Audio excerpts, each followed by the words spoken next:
What's going on, everyone? Welcome to Texas Honda channel. If you're new here, definitely consider subscribing. So I want to jump straight into it and show you my first and second gear pull. So here's that video clip.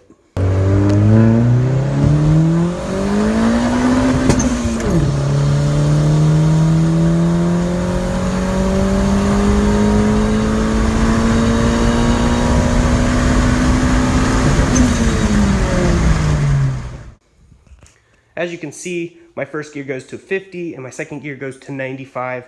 That is because I'm revving out to 8,000 RPM now. We also verified with a GPS to verify that I was actually doing those speeds. There's nothing wrong with the speedometer, the car, the transmission, or anything. These are just super long gears. The final drive is a 2.9 final drive. This is the HF transmission of the 1988 to 91 Civic or CRX with the D15 B6 engine. So it's made for fuel economy, that transmission. So I'd love to get that thing fully built one day and see what it can really do, because I've done the gear ratio and the math. That thing can hit over 200 mile an hour on that transmission. Now the car would need a lot of aero and way more horsepower, but that could be achieved. I do have a fully built D-Series that will be going in here. I built it on the channel, or started to build it on the channel, ended up selling it after I fully finished it, so I never got to put it in.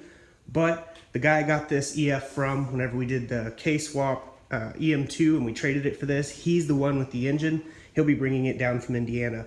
Now it's a 10 to 5 to 1 compression ratio engine. I did the Speed Factory Street Savage race cam, all new valves, port and polish, thermal Honda intake gasket. We'll have that intake manifold with this turbo and this setup on it.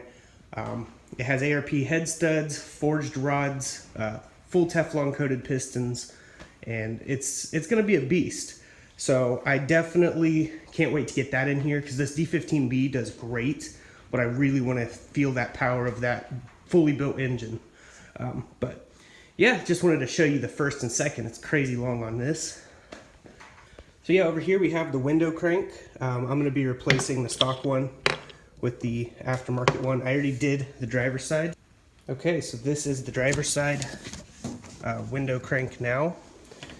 Looks freaking awesome. I love that chrome, old school vintage style look versus that crappy factory one.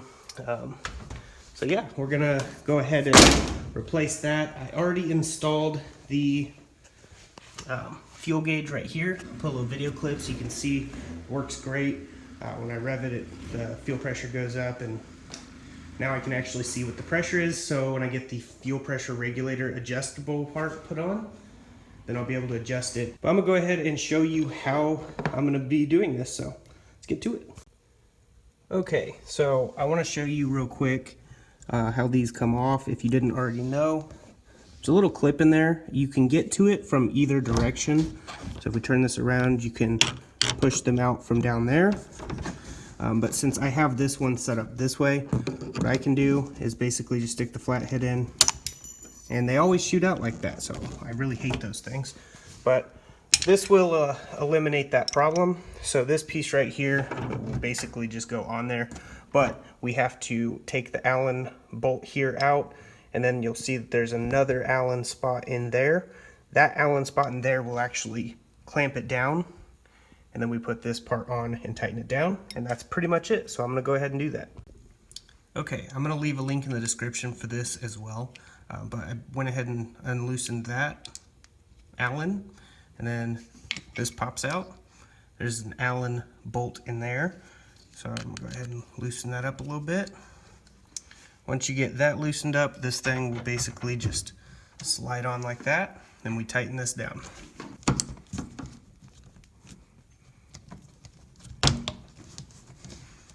Alright, it's nice and tight. So now we put this over the top like that, and then tighten that Allen down too. Alright, there it is. Works perfectly fine. Well, there you have it. That's on, and I like how it looks. Hate how these look, and I hate those pins and clips that always fly off. So if you have crank windows and want one of these, link will be in the description for it. As for the interior, I ordered some flame red carpet. So this will actually have red carpet soon. I'm just waiting on the shipping. Now, me and my brother went ahead, if you didn't already see, and we wire wheeled all this, sound deadened, removed, and got all the rust off because they were starting to have some rust growing on the inside from when the windshield leaked onto the ground. But that's not an issue anymore. There's no rust. We went ahead and bedlined it. So now we're just gonna get that red carpet and throw it in. But yeah, definitely making some progress. Now that we've got that fuel gauge installed and those crank handles, we still have to install the boost by gear Mac valve. I'll have an entire install video on this, goes over all the details. I'll also leave a link in the description for that. It's $20 for the actual Mac valve. Now, don't mind the Honda or anything like that. That's just a sticker that can be put on. You also want a 12 volt, not a 24 volt. Just wanted to throw that out there. But I would put this on right now, but I'm still figuring some stuff out. This spring in here is really weak. I took the top hat off and I squeezed it and it was super weak. And we hooked the line directly to the turbo, completely bypassing the boost controller. And it only made 3.5 PSI on its own. So that's a super weak spring. I ordered an 8 PSI spring. We'll throw that in there. I have 0 boost leaks. We went through the entire system. The turbo spool's fine. So we just think it's a really weak spring. And I want to get the bigger spring in, then put the Mac valve, which will basically just bolt right where I have this manual boost controller.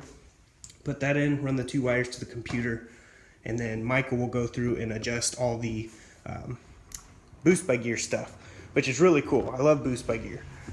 But yeah, he can actually ramp it up to where the turbo or the wastegate will stay shut for the longest possible time till it hits the boost level, which will also help it spool really fast. So it's basically a quick spool feature. But we'll go over all that in another video.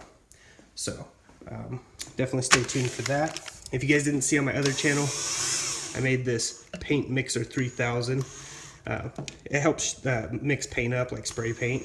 You're supposed to shake spray paint up for 2 minutes prior to use to get the best results. And this right here is a pretty cool little way. You just stick the can in and you send it. And it mixes it up pretty quick. So definitely check that out. Link will be in the description to that video if you guys were curious how I made it. But she's definitely making some progress. We definitely have more coming to the channel. I hope you guys are having an awesome year. End of 2020, thankfully. Let's start 2021 without all this crap, right? So I hope everyone has an awesome New Year's. Stay safe out there during the New Year's. A lot of people get wild during New Year's. Just keep a level head. I hope you guys get everything that you need done over these next couple days. I also got this over here. Jeremy, Mexican Jesse, he dropped off 2 Z6s, the Z6 heads and Z6 block and a Z6 crank. So thanks, man. I showed up at my house and they were outside and he said he dropped them off. So appreciate it greatly. Definitely find a use for those because Z6 are hard to come by parts. And also people were asking about the Dragon Ball right here. This right here is a shift knob actually. So my buddy Casey actually got it from Budget Wrench Apart. It's really cheap and it was in one of the cars, so he went ahead and picked it up for me. And it doesn't fit the threads on my shifter. I could get the adapters for it, but it actually threads right on to the upper control arm bolts, which I thought was pretty cool. Ironically enough, I didn't have anything else to do with it, so I was like, you know what, I'm just gonna screw it there. Plus, I'm a huge Dragon Ball fan. From the 80s all the way to the current stuff. I love Dragon Ball Z. But yeah, making some progress. Just wanted to get you your video out since I've been trying to do the Mondays and Friday uploads and something between if I can. Hope you guys enjoyed this video. But yeah, before I get off here, I wanted to show you the oil feed line. And right here on the oil feed line is where it got all messed up. See if you can see that. Let this thing focus. So this part here inside the metal is a nylon and it rubbed up against the wastegate. And when it rubbed up against the wastegate, it melted.